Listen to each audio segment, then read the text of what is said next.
যদি হাদিস অস্বীকার করে তাহলে সে কাফের হয়ে যায়। কোরআন শরীফের আয়াত অস্বীকার করলে যেমন কাফের, হাদিস অস্বীকার করলেও সে কি বলেন? কেউ যদি কোরআনের আয়াত অস্বীকার করে, মুনকিরে কোরআন, কাফের। আসসালামু আলাইকুম ওয়া রাহমাতুল্লাহি ওয়া বারাকাতুহু। আলহামদুলিল্লাহ আলহামদুলিল্লাহি ওয়া কাফা ওয়া সালামুন আলা ইবাদিহিল্লাযীনা ইসতাফা। أما بعد فأعوذ بالله من الشيطان الرجيم. بسم الله الرحمن الرحيم. إنما المؤمنون الذين إذا ذكر الله وجلت قلوبهم وإذا تليت عليهم آياته زادتهم إيمانا وعلى ربهم يتوكلون.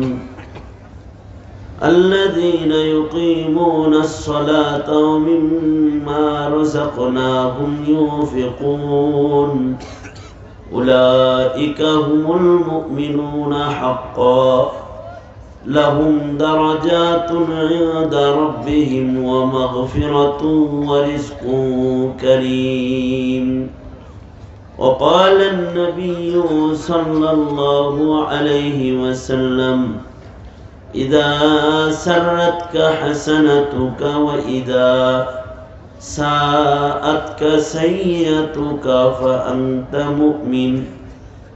وقال النبي صلى الله عليه وسلم لا تقوم الساعة حتى يعرف المنكر معروفا والمعروف منكرا أو كما قال عليه الصلاة والسلام.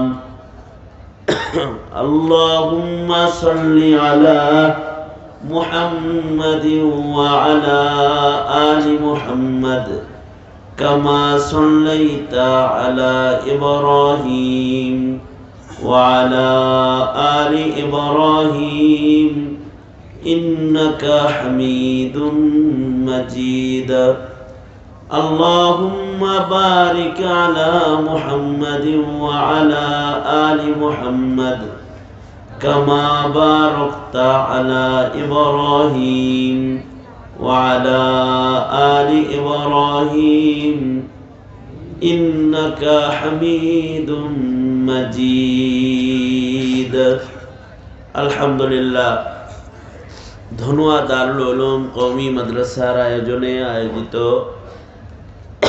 মহতি মাহফিলের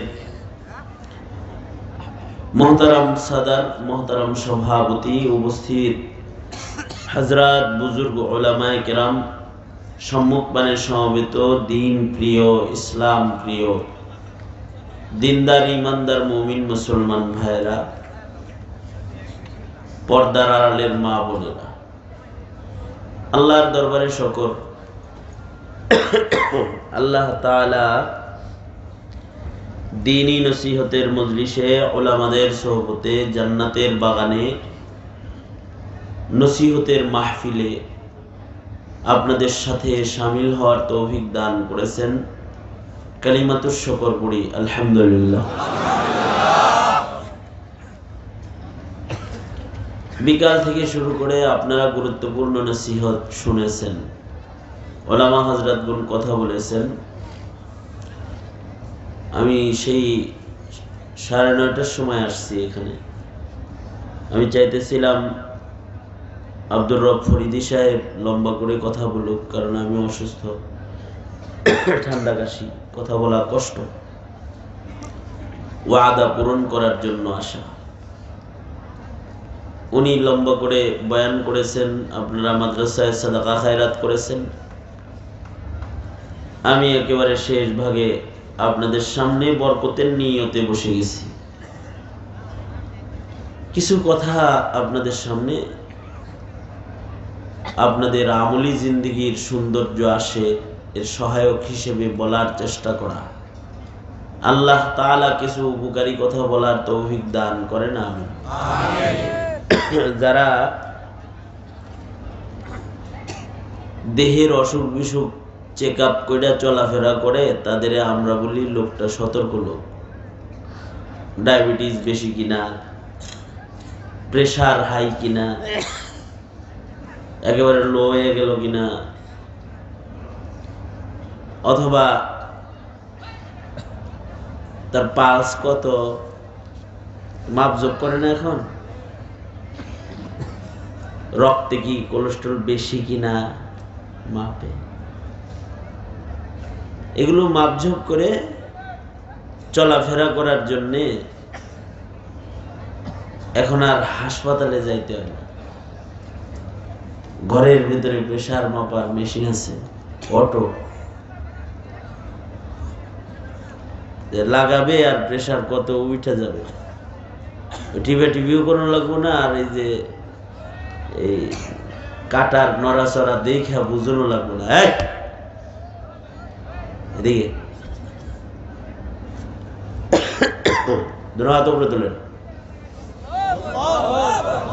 আঙুল খুলে দেন, নাড়াচাড়া দেন, তো জবান খুলে বলেন আল্লাহু আকবার। আল্লাহু আকবার জোরে বলা সুন্নাত, জোরে বলেন আল্লাহু আকবার, আরো জোরে বলেন আল্লাহু আকবার। আল্লাহু আকবার যদ্দূর যাবে তদ্দূর আর শয়তান থাকবে না, বলেন আল্লাহু আকবার। হাত নামান। এই যেমন আমার দিকে ছিলেন, আমি খুব সংক্ষেপ কয়েকটা কথা বলবো, এদিকেই থাকেন, তারপরে দোয়া করে দেবো। জুমা রাত্রির দোয়া দান। জুমা রাত্রির দোয়া যদি কবুল হয় তাহলে এর উসিলায় পিছনে সব গুনাহ মাফ হয়ে যাবে। কালকে অমল জুমা না, হ্যাঁ?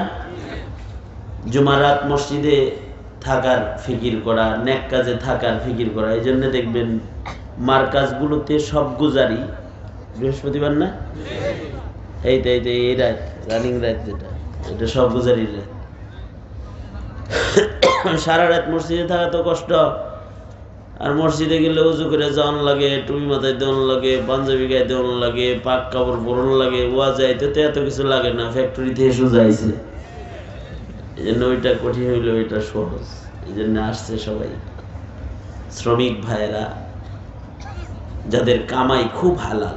মাইরা কেটে খাওয়ান না, পয়সা না তো, ঘাম ঝরানো পয়সা কামাই করে এরা। এই জমানায় যারা হালাল খায় এরাই বুজুর্গ, এরা আল্লাহওয়ালা। যারা হালাল খায়, হারামের সংমিশ্রণ খুব বেশি।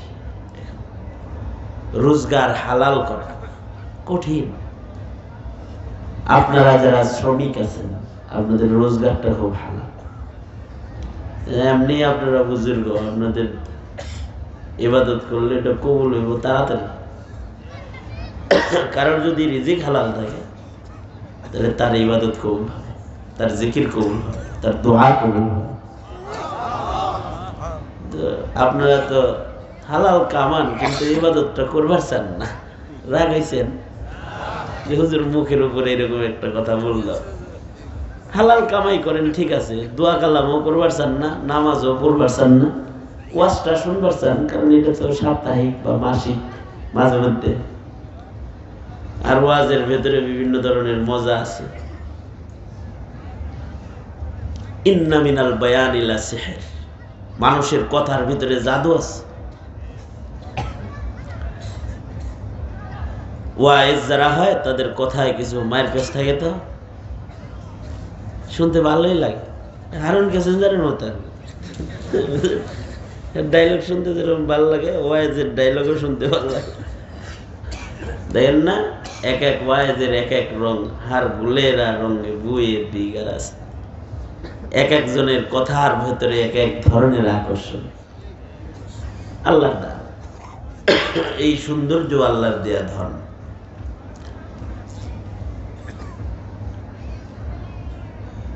কথার আকর্ষণে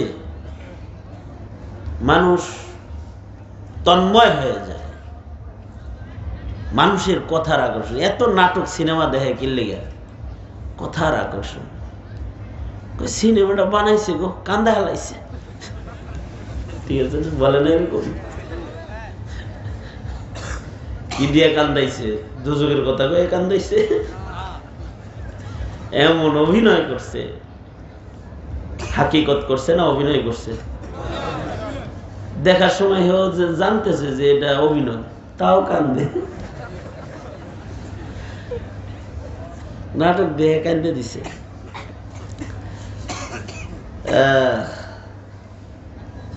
গাড়িতে অনেক সময় কিছু হকার ওঠে, হকার গাড়িতে ওঠে না, বিশেষভাবে যানজটে পড়ে গেলে তো সেদিন হকার গোয়া শুনতে শুনতে কাম সারা হয়ে যায়, যদি বাসে ওঠা হয়। আমিও এরকম 2-4টা ঘটনা দেখছি। মাজন বিক্রেতা উঠলো বাসের ভিতরে, মাজন বেচতে। এমন ফজিলত শুরু করলো, ঠিক আমার সামনের সিটে একজন ডেন্টালিস্ট বসা আছে, মানে দন্ত বিশেষজ্ঞ। তা ওই বিশেষজ্ঞ বলে বেরিয়েছে, আমি হ্যাঁ পিছিয়ে বসা। এই মাজন বিক্রেতায় কি যে ডায়লগ দিল, দিয়ে শেষ বেলায় বলল, আমার এই মাজন দাঁতে ব্যথা যার আছে এখন একটা ঘষা দিবে, যদি সেকেন্ডের ভেতরে যদি তার দাঁতের গোড়ার ব্যথা ভালো না হয় তাহলে কানে ধরে গাড়ি থেকে নেমে যাবো, জীবনে কোনোদিন ওষুধ নিয়ে কারোর সামনে হাজির হবো না। এই ডায়লগ শুনে তো কেউ আর এই কথা বলতে চায় না, দেন একটু ঘষি, সবাই খালি কিনে। দন্ত বিশেষজ্ঞ যে বসে না, তার বউ কয়, তোমাদের মতো MBBS FCBS যা আসো সবগুলোর তো দিল ধুইয়া ছাইরা, কিছু কও। তুমি না দাঁত বিশেষজ্ঞ, আমি পিছিয়ে বসে বসে শুনতেছি আর হাসতেছি, ভাবতেছি দেখো কথার মায়ের পেছে কিরকম কাবু হয়েছে, ডাক্তার মাথা উঠে গেছে। শেষ বেলায় ডাক্তার সাহেব উনি বউরে কয়, দেখ আমার কাছে কলম আছে, হের কাছে চাপা আছে, চাপার কাছে কলমের কোনো খাওয়া নাই, আমি কথা বলবো না, চুপ করে দেখো। আমার মা আমারে পাঠাইছিল লবণ কিনতে বাজারে, বাজারে যে দেখি এক লোক ঔষধ বেছে। আগে কি ম্যাজিক ট্যাজিক দেখাইতে কিছু, পরে তো কঠিন খেলা দেখানো শুরু করলো। এরপরে বড়ি লইয়া ঔষধের নাম যা, অসুখের নাম যা বললো, তা দেখলাম হ্যাঁ এক বড়িতে এত অসুখ ভালো হইব যে আমাকে বাড়ির প্রায় মানুষের এই রোগগুলো আছে। চিন্তা করলাম যে আজকে লবণ না কিনে এই দেই কিনে নিয়ে যায়। ঘটনা তাই ঘটছে, আমি লবণ না কিনে বড়ি কিনছি। লবণ অল্প করে কিনে নিছি, 1 পোয়া খানে দিছে, মনে করেন 1 কেজি লবণের টাকা, আমি নিছি 1 পোয়া কিনে নিয়ে বাড়িতে লবণটা দিতে পারি। আমার তো লাড়ি উঠাইছে যে টাকা কি করছোস। দেখো এমন জিনিস আনছি, তুমিও ভালো থাকবা, দাদিও ভালো থাকবো, সবাই রোগমুক্ত হয়ে যাবে। দেখছস ও তো ওই হকারের কাছে পড়ছিল রে।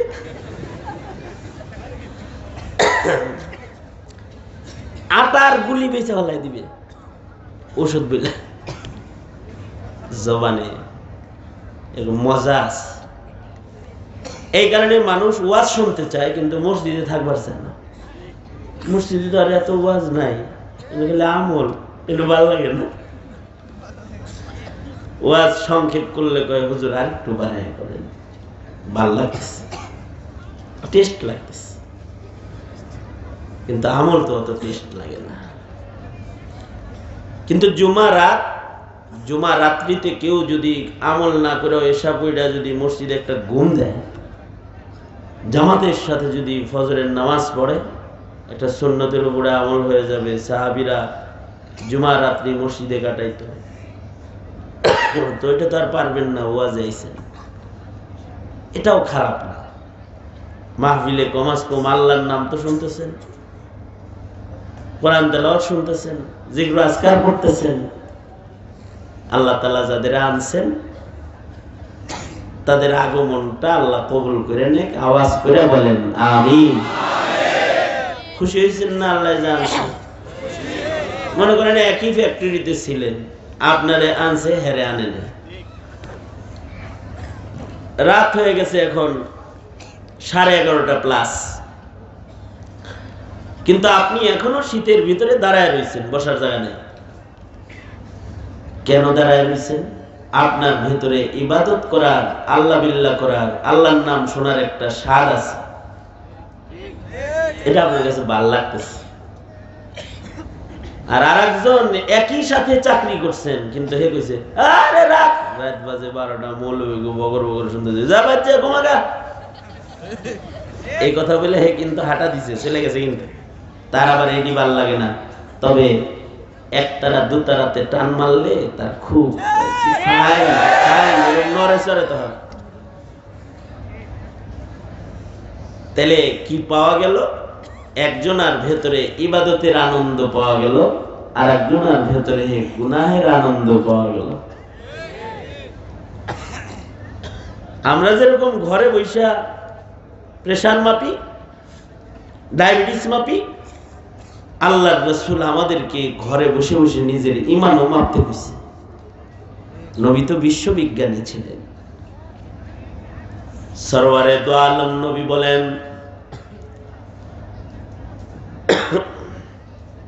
قال رسول الله صلى الله عليه وسلم إذا سرتك حسنتك وإذا ساءتك سيئتك فأنت مؤمن। আল্লাহর নবী বলেন, তোমার ভেতরে যদি ইবাদত করে খুশি পয়দা হয়, নেক কাজে যদি তুমি আনন্দ পাও,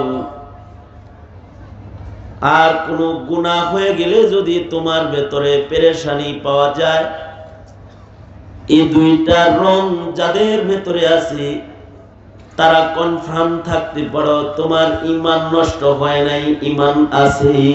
ফা আনতা মুমিন, তোমার নাম আসমানে মুমিনের লিস্টে আছে। এটা একটা থার্মোমিটার ঈমান মাপার। ওয়াজ মাহফিলে আইলে সব মানুষ তাহাজ্জুদ গুজার হয় না, অথবা 5 ওয়াক্ত নামাজিও হয় না। হয় 1000 মানুষ বয়ান শুনলে হয়তো 5 জন 10 জন নামাজি হয়। হাজার হাজার বয়ান শুনে তো 10 জন দাঁড়িয়ে রাখে। তবে হাজার হাজার মানুষের ইমানের চেক আপ হয়ে যায়। ইমানের কি হয়ে যায়? কথা কান লাগে।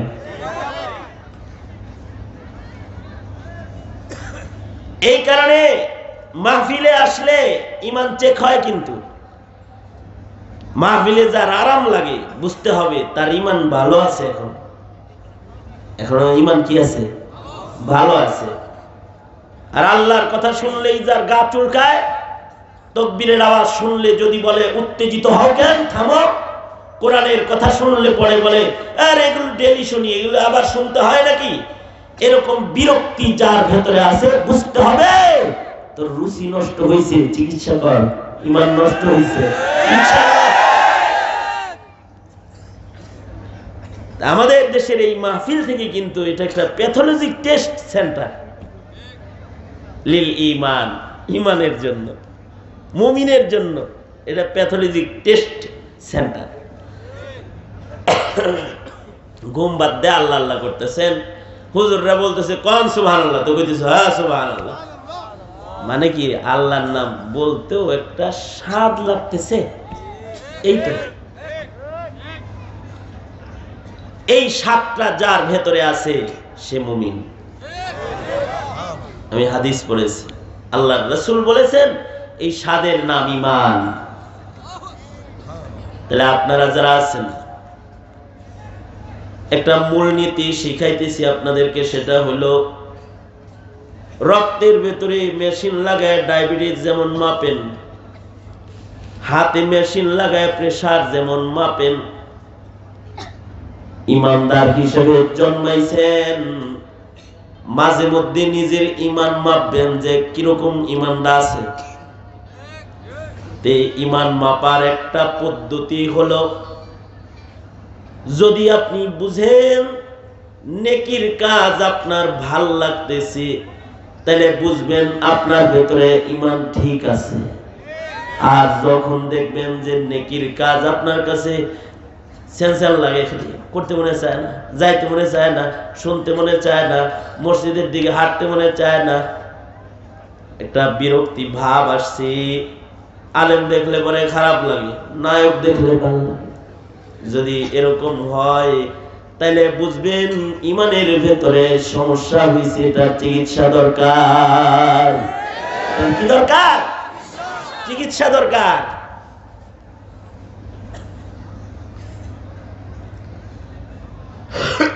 আমাদের ভিতরে গুনাহ খাতা আমরাও করি, আমাদের আগে যারা ছিল তারাও গুনাহ খাতা করছে, সাহাবীরাও গুনাহ করছে, করে নাই? সাহাবীরা গুনাহ করছে, সাহাবীদের কেউ কেউ জিনাও করছে। আমাদের ভেতরে আর সাহাবীদের ভেতরে ব্যবধান কি? ব্যবধান হলো এই যুগে জিনা কইরা নিশ্চিন্তে ঘুরে,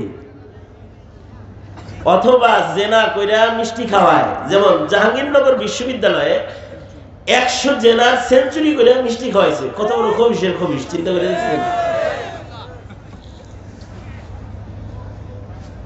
বিশ্ববিদ্যালয়ের কিছু শিক্ষিত শয়তান আছে, এরা যুবতী মেয়েদের সাথে বুড়া বয়সেও সেলফি তুললে শান্তি পায়, তৃপ্তি পায়। এদের অনলাইনে ছবি ভাইরাল হয়। আমার একজন দেখালো, এই একজন শিক্ষিত শয়তান হুজুর, এই যে দেখছেন কত মেয়ের লোক ওর ছবি বেগাতেরা হয়ে কত তুলছে, মানে তার গুনার কাজে এত স্পিড, বুড়া বয়সেও, মানে যেগুলো নিন্দনীয় কাজ ওইটা তার কাছে টেস্ট লাগে। এই টেস্ট লাগাটা ও ইমানদারের ঘরে জন্ম হইলেও ওর ভেতরের ঈমান নষ্ট হওয়ার দলিল। ভেতরের ঈমান কি হয়েছে? নষ্ট হয়েছে, এটার দলিল।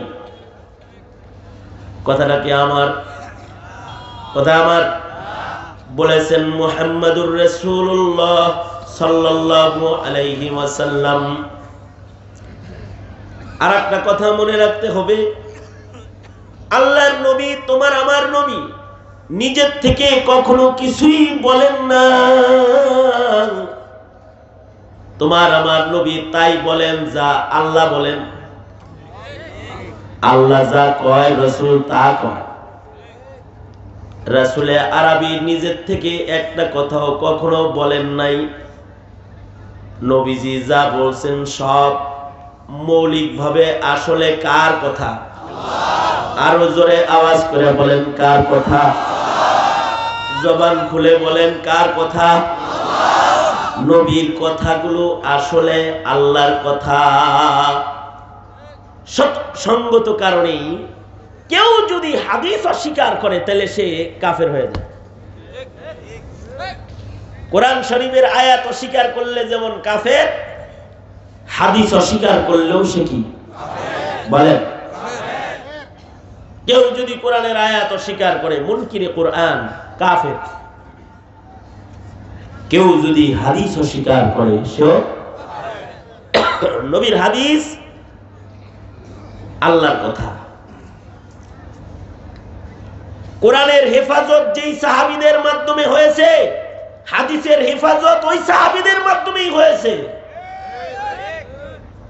কেউ যদি হাদিসের উপরে সন্দেহ করে, এরে বুখারী শরীফ সেদিনের কিতাব, ইমাম বুখারী লিখছে, তার সাহাবীরা লেখে নাই, বিশ্বাস করার দরকার নেই, যদি এরকম বলে, তাইলে ইমাম বুখারী তো নিজের থেকে কিছু লেখেন নাই, সাহাবীদের রিওয়ায়াত লিখেছে। সাহাবীরাই তো কোরআনের আয়াত হেফাজত করেছে। যারা কোরআনের বেলায় সাহাবীকে বিশ্বাস করে, হাদিসের বেলায় সাহাবীকে বিশ্বাস করে না, ও তো সাহাবীর অর্ধেক বিশ্বাস করে, অর্ধেক বিশ্বাস করে না। বুঝেন নাই বিষয়টা? এ কারণেই নবীজির প্রত্যেকটা কথা, এটাও তো সাহাবীদের মাধ্যমেই পাওয়া। হাদিসের উপরেও ইয়াকিন রাখতে হবে, কারণ নবীর হাদিস হেফাজতের জিম্মাদারিও কার? আল্লাহ। আল্লাহ হাদিসও হেফাজত করবে। আল্লাহর রাসূল বলতেছেন মানে হলো আল্লাহ বলতেছেন। তাই আমাদের গুনাহ হইতে পারে, অনেক গুনাহ আমাদের আছে, কিন্তু এই যে একটু পরে মুনাজাত হবে, যে এখন যদি একটু গুনাহর পেরেশানিতে কান্দন যায়, তাহলে এটা ঈমানের দলিল। গুনাহ হওয়ার পরে যারা পেরেশান হয়, আল্লাহ তাদের গুনাহকে নেকির দ্বারা পাল্টায় আমলনামায় উঠায় দেয়।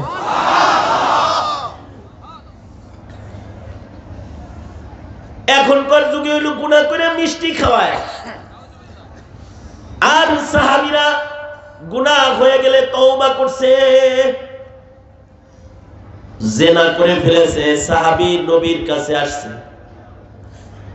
আয়েশা কয় তাহহিরনি ইয়া রাসূলুল্লাহ, ওগো আল্লাহর নবী, আমি জিনা করছি, আমার একটু পবিত্র করেন,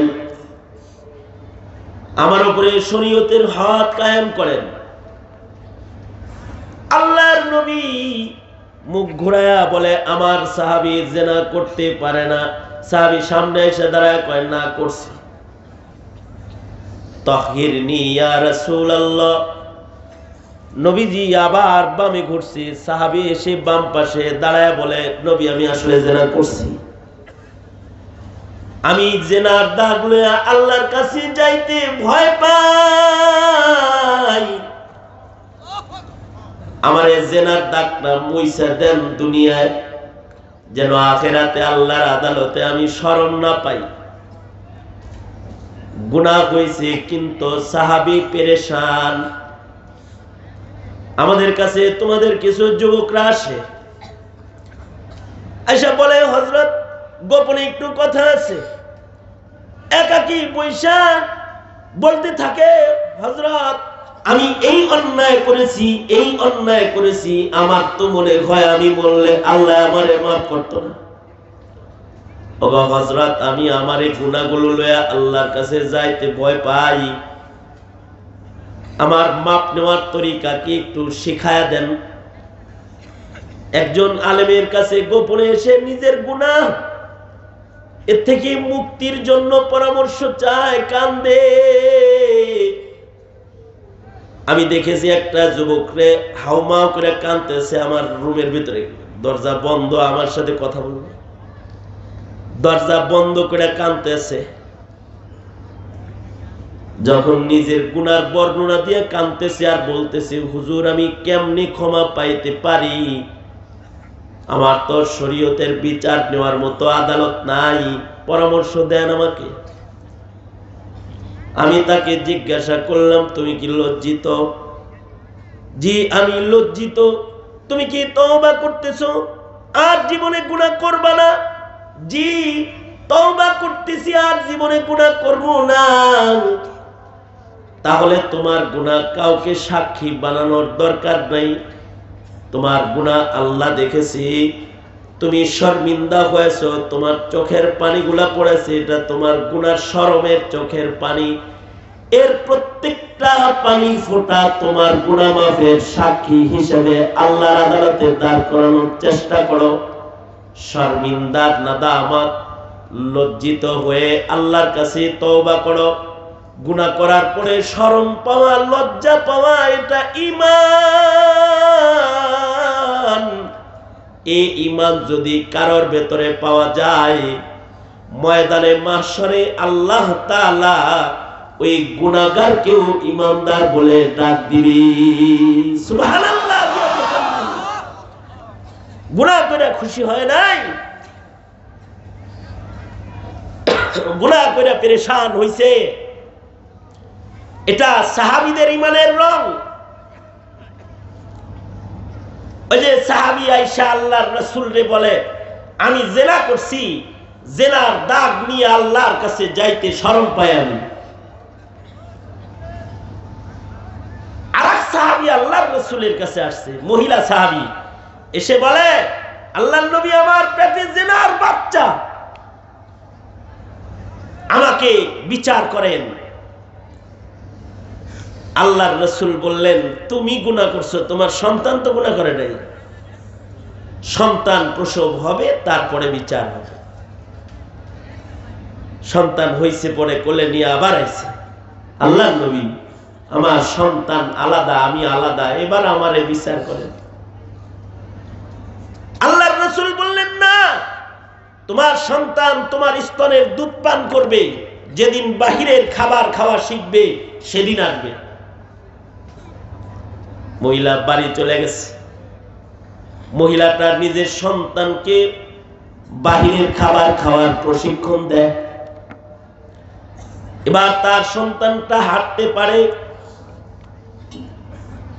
মায়ের বুকের দুধ তার লাগে না, রুটি খাওয়ার শিখে ফেলেছে। হাদিস শরীফে আছে,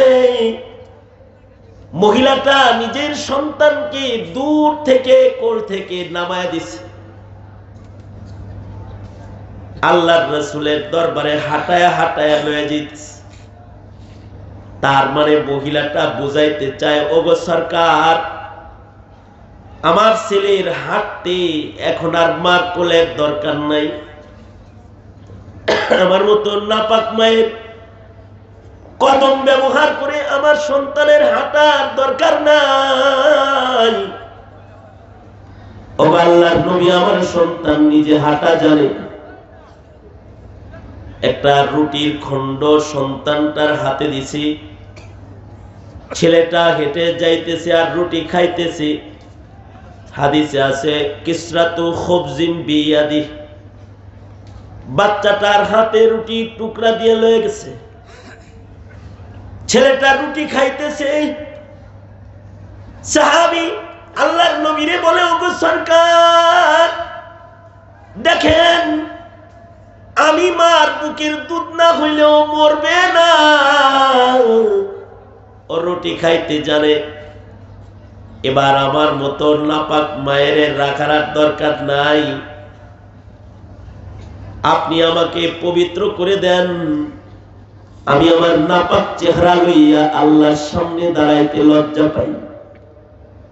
আল্লাহর রাসূল হাবিবে কিবরিয়া মুহাম্মদুর রাসূলুল্লাহ সাল্লাল্লাহু আলাইহি ওয়াসাল্লাম এই মহিলার উপরে হাত কায়েম করলেন। সঙ্গে সার করা হলো, তাকে পাথর মারা হলো, পাথর মেরে তাকে জেনার হাত কায়েম করা হলো। একজন পাথর মারতেছে আর গালি দিতেছে যে জেনাকারিনীর রক্ত গায়ে লাগছে রে। আল্লাহর রাসূল বলে, সাবধান, জেনাকারিনী বলে গালি দিস না, তওবাকারিনী কর। কারণ জেনা করলেও এমন একটা তওবা করছে, গুনার পরে এমন একটা পেরেশানি ওকে আক্রমণ করেছে, এই পেরেশানির কারণে যে তওবাটা ও করেছে, ওর তওবা গোটা গোত্রের মানুষের জান্নাতে নেওয়ার জন্য যথেষ্ট। তওবা একটা গোত্রের মানুষ জান্নাতে চলে যাবে, কারণ এই তওবার ভেতরে ঈমান টপকাইছে, গুনার পেরেশানি। তাই বলি, মাঝ রাত্রিতে তোমাদের জীবনেও গুনাহ হতে পারে, সমস্যা নাই, তওবা করো। গুনাহ করে খুশি হবা না, পেরেশান হও, এটা ঈমানের রং। এটা বললাম হাদিসের আলোকে ঈমান মাপার তরিকা। আর আমি আয়াত পড়ছি কোরআনের আলোকে ঈমান যাচাই তরিকা। কোরআনের আলোকে কেউ যদি নিজের ঈমান যাচাই করতে চাও, তাহলে তোমার 5 কাম পছন্দের হতে হবে। কয় কাম বলেন? আওয়াজ করে বলেন। একটা হলো, ইদা যুকিরাল্লাহু ওয়াজিলাত কুলুবুহুম, তোমার সামনে আল্লাহর কথা বললে আল্লাহর ভয়ে তোমার ভেতর কাঁপতে হবে। নেতার কথা কইলে তোমার ভিতরে নড়াচড়া দেয়, আল্লাহর কথা কইলে নড়ে চড়ে না, ভিতর লক্ষণ ভালো না। আল্লাহর কথা তোমার ভেতর নাড়াইতে হবে। দুই নাম্বার, কোরআন তোমার শুনতে তৃপ্তি লাগতে হবে, কারণ কোরআন শুনলে তোমার ঈমান বাড়বে। যার কোরআন ভাল লাগে না, কোরআনের ওয়াজ ভাল লাগে না, কোরআনের কথা ভাল লাগে না, কোরআনের তেলাওয়াত ভাল লাগে না, তার ঈমান আসলে নষ্ট হয়েছে। সত্যিকারের মুমিন যদি কেউ হতে চায়, তাহলে এই যে ছোট্ট একটা বাচ্চা কোরআন শরীফ পড়লো, ওর তেলাওয়াত শুই নাও একটা তৃপ্তি লাগতে হবে। হ্যাঁ, কত সুন্দর পড়তেছে, আমি পারি না। কোরআন শোনার পরে তোমার একটা লজ্জত আসতে হবে, তোমার ঈমান বাড়তে হবে। যদি কারোর বাড়ে ভাল লাগে, তাহলে তার ভেতরে ঈমান আছে। তিন নাম্বার, ভরসা হবে তোমার আল্লাহর উপরে, বস্তুর উপরে না।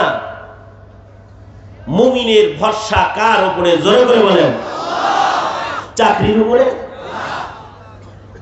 ব্যবসার উপরে, রিকশার উপরে, ভরসা কার উপরে?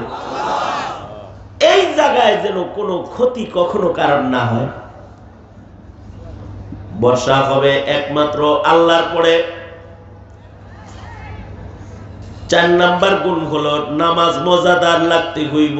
যে মুমিন নামাজ পড়ে না, ও মুমিনের ঈমান রুগ্ন। আর যে মুমিনের ভেতরে নামাজের দরদ আছে, তার ঈমান সুস্থ। যার নামাজের জন্য প্রেম আছে, টান আছে, তার ঈমান ঠিক আছে। নামাজ যার বিরক্ত লাগে, তার ঈমান ঠিক নাই। আল্লাযীনা ইউকিমুনাস সালাহ, যারা নামাজি তাদের ঈমান সুস্থ। খালি ওয়াজ শুনলে হবে না, নামাজ পড়তে হবে। ওয়াদা করো 12টা বাজে আর নামাজ কাজা করতে পারবা না। যুবক ভাইরা হাত তুলে ওয়াদা করো, সোজা করো, সোজা করো, বলো ইয়া আল্লাহ। আরো জোরে, ইয়া আল্লাহ, ওয়াদা করিতেছি আর নামাজ কাজা করব না। জোরে জোরে, ইয়া আল্লাহ, ওয়াদা করিতেছি আর নামাজ কাজা করব না, ইনশাআল্লাহ। 5 নাম্বার গুণ হলো অর্জিত মাল থেকে আল্লাহর রাহে খরচ করতে হবে। কামাই যার কম, সেও কিছু খরচ করবে। অনেক গরিবরা আছে, ও নিজের গরিব মনে করে বিদায় ও জীবনে কোনো সদকা খয়রাত করে না। না, তোমার যা ইনকাম আছে তার থেকেও অল্প একটা হিস্সা দিনের জন্য ভাঙ্গার খরচ করার একটা মজা তোমার ভেতরে থাকতে হবে। আল্লাহ দেয়া ধন আল্লাহর রাহে ব্যয় করার একটা মানসিকতা, লজ্জত, এটা যার ভেতরে নাই তার ঈমান অসুস্থ। আর আল্লাহর দেয়া মাল আল্লাহর রাহে খরচ করার মজা যার ভেতরে আছে তার ঈমানটা সুস্থ। আল্লাহ তাআলা বলেন, উলাইকা হুমুল মুমিনুনা হাক্কা লাহুম দারাজাতুন ইনদা রাব্বিহিম ওয়া মাগফিরাতু ওয়া রিজকুন কারীম। যাদের ভেতরে ঈমানের এই মাপকাঠিগুলা বিদ্যমান পাওয়া যাবে, তারা সত্যিকারের মুমিন। ময়দানে মাহশারে আল্লাহ তাদের মাগফিরাত দিবেন, দুনিয়া আখিরাতে আল্লাহ তাদের সম্মান দিবেন। খোদার কসম, সারা দুনিয়াতে মুসলমানরা বর্তমান যে লাঞ্ছনা গঞ্জনার শিকার, এটা মুসলমানদের ঈমানি দুর্বলতার কারণ ছাড়া অন্য আর কোনো কারণ নাই, আর কোনো কারণ নাই। তাছাড়া মুসলমান তো বীরের জাতি। 17 কোটি মুসলমান বাংলাদেশে, নাস্তিকরা বড় বড় কথা কয়, মুসলমানরা চুপ করে থাকে, কথা বলার সাহস নেই। এটা কি শক্তির দুর্বলতা নাকি ঈমানের দুর্বলতা? কথা আওয়াজ করে বলেন না কেন, আওয়াজ করে বলেন না, কিসের দুর্বলতা? 313 জন বিজয় অর্জন করছে, শক্তি দিয়া না ইমান দিয়া? আর আমরা 200 কোটি মিলে ফ্রান্সে নড়াইতেও পারিনি। 200 কোটি মুসলমান সারা দুনিয়াতে, কিন্তু ফ্রান্স যে ব্যঙ্গ কার্টুন আঁকলো, নবীকে রাষ্ট্রীয় ভাবে আঘাত করলো, ওদেরকে হেলাইতেও পারিনি আমরা। আরে ওগর কথা বাদ, 95% মুসলমানের দেশে নাস্তিক মুরতাদরা যে পরিমাণ উৎপাত করতেছে, ওরা ওয়াজ বন্ধ করে দিয়ে বাংলাদেশকে সরাইখানা বানাইবার চেষ্টা করছে। মদের আসর খুলতে চায়, গাজার আসর খুলতে চায়, ক্যাসিনো খুলতে চায়, ক্যাসিনো খুলতে চায়। এই যে চক্রান্ত হচ্ছে, আমরা কিছু বলতে পারতেছি না। এটা আমাদের শক্তির দুর্বলতা না, আল্লাহর কসম, এটা আমাদের ঈমানি দুর্বলতা। এই দুর্বলতার থেকে বেরিয়ে আসতে হবে, ঠিক কিনা জোরে বলেন? তাই ঈমানি মেহনত করুন, তাবলীগে একটু সময় লাগান, ঈমানের মেহনত করেন, আমলের মেহনত করেন, হাক্কানি পীর বুজুর্গের কাছে যান, আলেমদের সাথে সময় কাটান, নিজের ঈমানটাকে একটু যাচাই করে চলেন, তবেই বিজয় আসবে। তাছাড়া কিন্তু যাহারাল ফাসাদু ফিল বাররি ওয়াল বাহর বিমা কাসাবাত আইদিন নাস, আমাদের সহস্তে কামাই কিন্তু এই সব বালা মুসিবত। আল্লাহ সহি বুঝ দান করুন, বলুন আমিন। তাবলীগে কারা কারা সময় লাগাইবেন হাত তোলেন তো দেখি। 3 দিন 7 দিন এক সিল্লা, ইনশাআল্লাহ হাত নাও। হক্কানি আলেমদের কাছে যাবেন, উলামায়ে দেওবন্দের কাছে যাবেন, হক্কানি পীর মাশায়েখদের মজলিসে বসবেন, ইনশাআল্লাহ বলেন।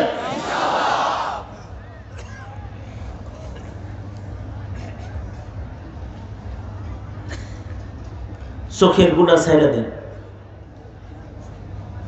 ফেসবুক তো হাতে হাতে।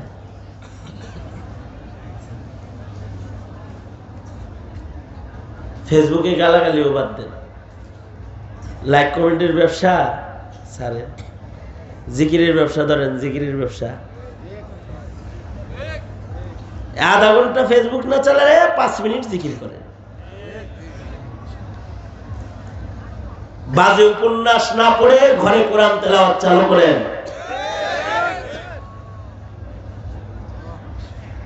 যারা কোরআন শরীফ পড়া এখনো পারেন না, তারা বয়স্ক শিক্ষায় অংশগ্রহণ করে জরুরি সূরাগুলো ঠিক করে নেন, যা দিয়ে আপনার নামাজ বাঁচবে।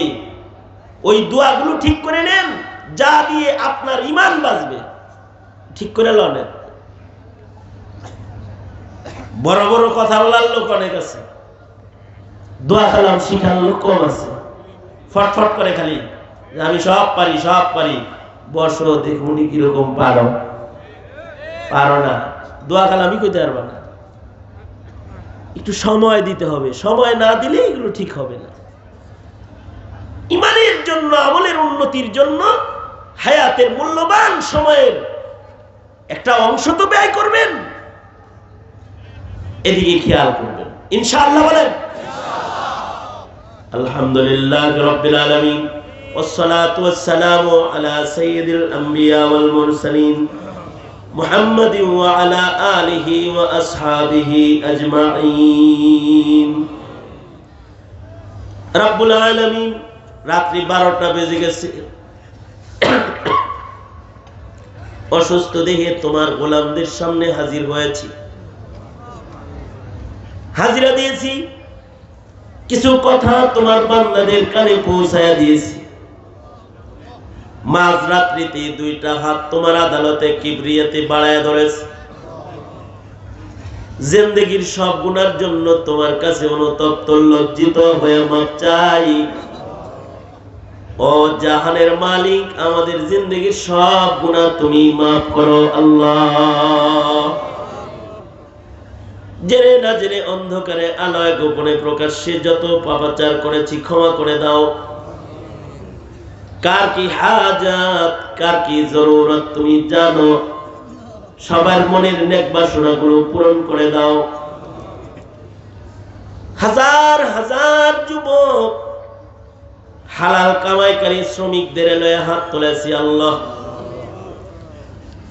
আল্লাহ ওদেরকে যৌবনের ইবাদতের মজা দান করো। কৃত গুনার শরম লজ্জা ওদের দিয়ে দাও আল্লাহ। গুনাহের জন্য শর্মিন্দা হওয়ার যোগ্যতা ওদের দান করো। ইয়া আল্লাহ আমাদের জিন্দেগীর সব গোপন জাহিরি বাতিনি সগীরা কবিরা সব গুনাহ তুমি মাফ করো আল্লাহ। গুনার দিকে যদি তাকাও রে মাওলা, জাহান্নাম ছাড়া কোনো উপায় নাই। আমাদের গুনার দিকে না তাকায় তোমার গফফার নামের শান তাকায় দেখো। জিন্দেগীর সব গুনাহগুলো তুমি ক্ষমা করে দাও আল্লাহ। আয় রব্বুল আলামিন, ওগো আল্লাহ, কার মনের কি আশা ব্যথা তুমি জানো। সবার মনের নেক বাসনা পূরণ করে দাও। বুড়াদের হযরত আবু বকর বানায় দাও। যুবকদেরকে খালিদ বিন ওয়ালিদ বানায় দাও। পর্দার আড়ালের মা বোনদের হযরত ফাতেমা খাদিজাতুল কুবরার মতন বানায় দাও। ইয়া আল্লাহ গো মালিক, আমরা যারা হাত তুলেছি অনেকেই নিজের হাতে নিজের মা কবরে রাখছে,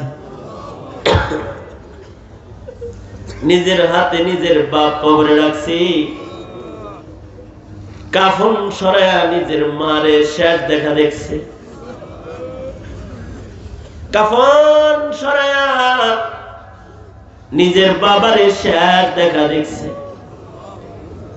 আব্বা ডাক জনমের তরে বন্ধ হয়ে গেছে, মা ডাক জনমের তরে বন্ধ হয়ে গেছে। ওগো আল্লাহ, জাগের পিতামাতা কবরে চলে গেছে।